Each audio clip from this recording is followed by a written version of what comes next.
Hi అండి. ఈరోజు Sunday కదండి, పిల్లలు ఇంట్లోనే ఉంటారు కదా, వాళ్ళకి ఏం కావాలంటే అది చేసి పెట్టే అవకాశం మనకి ఎక్కువగా ఈరోజే ఉంటుంది. మా అబ్బాయి అయితే నాకు కొంచెం రవ్వ కేసరి చేసి పెట్టమ్మా అని అడిగారండి.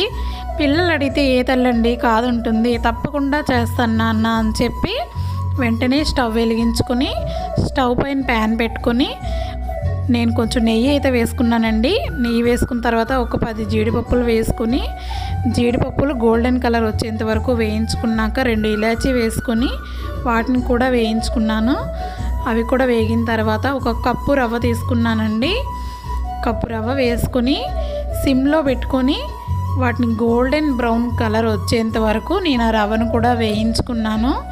మంచి స్మెల్ వస్తుంది, కలర్ వస్తుందండి, అప్పటి వరకు వేయించాలి. ఆ తర్వాత ఒక కప్పు రవ్వకి నేను అరకప్పు పంచదార వేసుకున్నానండి.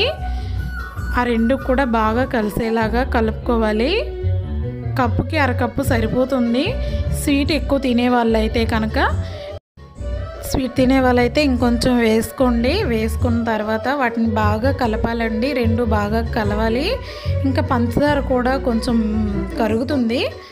కరిగిన తర్వాత కప్పు రవ్వకి 4 కప్పులు నీళ్ళు వేసుకోవాలండి. 4 కప్పులు వేసుకుంటే ఏం పలుచగా అవ్వదు.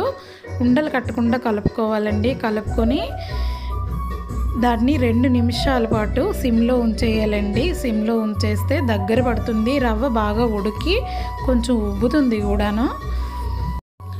2 నుంచి 5 నిమిషాలు అలాగే సిమ్లో ఉంచితే రవ్వ ఉడికి దగ్గర పడుతుందండి, గట్టి పడుతుంది. గట్టి పడ్డాక మనం చక్కగా సర్వ్ చేసుకోవచ్చండి. చూసారా ఎలా దగ్గర పడిందో?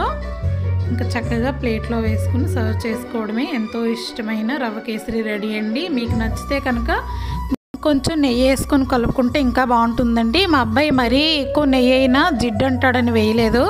Thank you for watching. నా ఛానల్ని సపోర్ట్ చేయండి, సబ్స్క్రైబ్ చేసుకోండి. Thank you.